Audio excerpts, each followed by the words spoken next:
Well, I was born in Finechty, but I was brought up in Sandane. My mother and father were in Sandane, little Ursinine, little village no far from here, no far from Portsoy.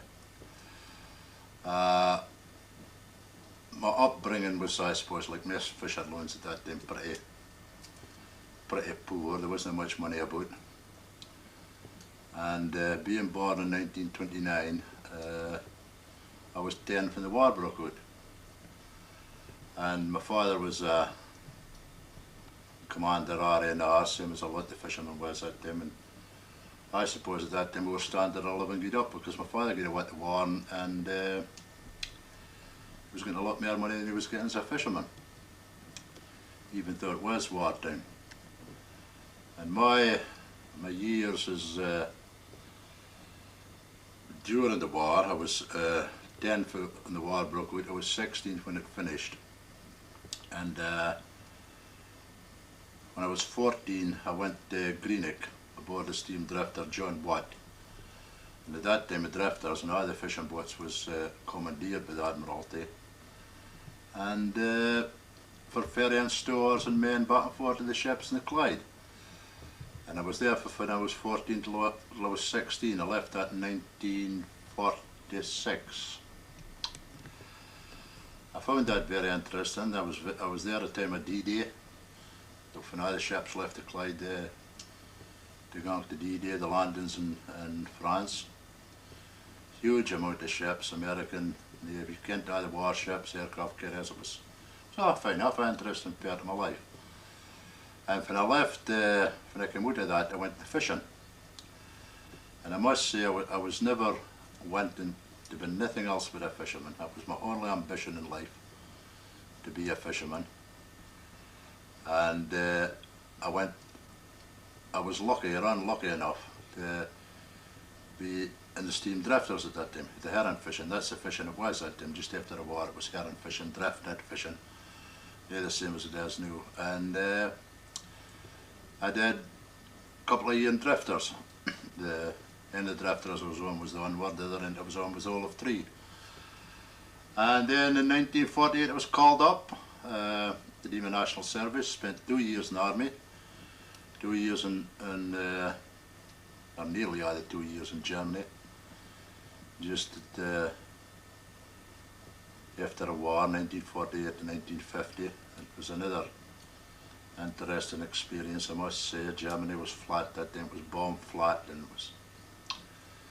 and you could very nearly if you liked if you wanted that time, because if you was a young soldier in Germany that time, the Germans were totally defeated that time.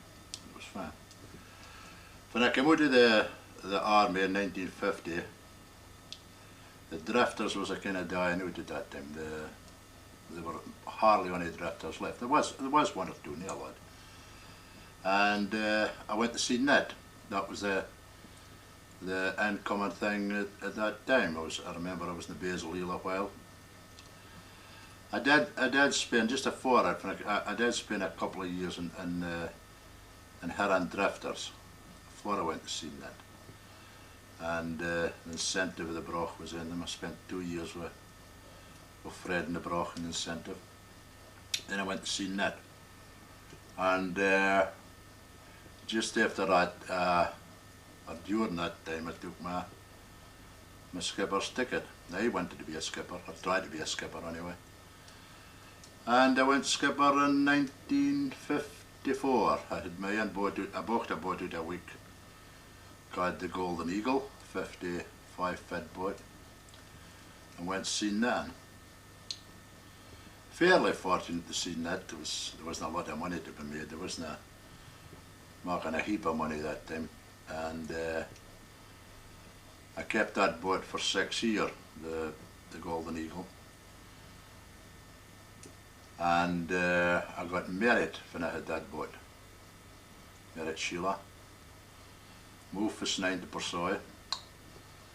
That's about 35 years ago, 35 years married. And at that time, certainly if you got 10 or 12 pound a week, your crew had a big wage. You was well satisfied with that for a week.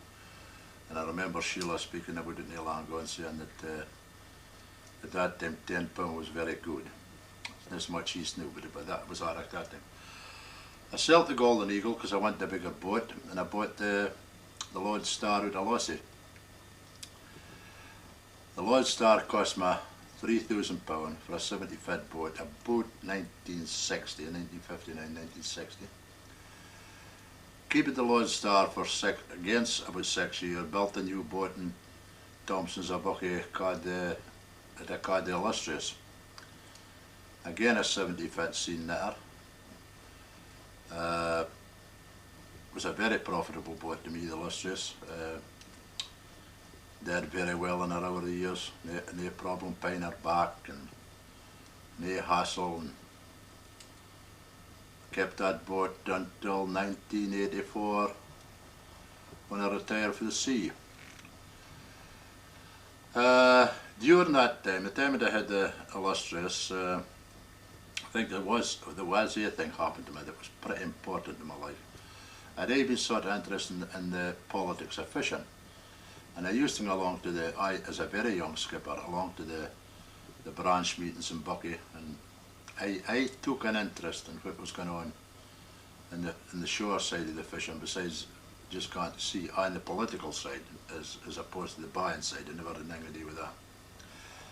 And in 1971, there was a move out of Aberdeen, because it was getting totally disillusioned with the porters.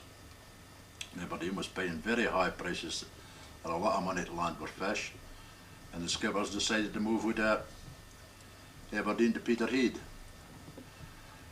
I was pretty much involved in that, along with 20 other lads. We did move to Peterhead. It was probably in the best moves that the sea net fleet ever made, because we got rid of the hassle of the dockers or porters or lumpers, if you like to call them. We saved a lot of money coming to Peterhead. And I must say that Peterhead harbour board was absolutely fantastic at that time. We came to Peterhead and we landed our fish in the quay. But there wasn't even a market, it was a very tiny market. Then we got a lot of support for the buyers, because the buyers came and bought our fish. We wouldn't have managed it without the buyers. They came and bought our fish, and Peterhead harbour took the opportunity and started to build markets, and they built, for the reason Peterhead knew, huge markets. So Peterhead's got the best of all worlds as far as I'm concerned. They've got the isle in the roadside harbour, they've got the fish in the inside harbour, but it was all due to a very good harbour board. I mean, the harbour board in Peterhead, I reckon, was very far-sighted, and they did everything right. Then, of course, in 1975 we had the blockade, and again, if there was only periods of my life it was very interesting, it was the time of the blockade. Was having big meetings and was going to go on blockade, and that time was because you couldn't get fish sold. That was only 1975, that's only 18 years ago. Couldn't get this fish sold. It wasn't worth going to sea, so I was going to go on blockade every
Slay finance, you just open them up, go in the middle, and they're ready for smoking all night in the cow.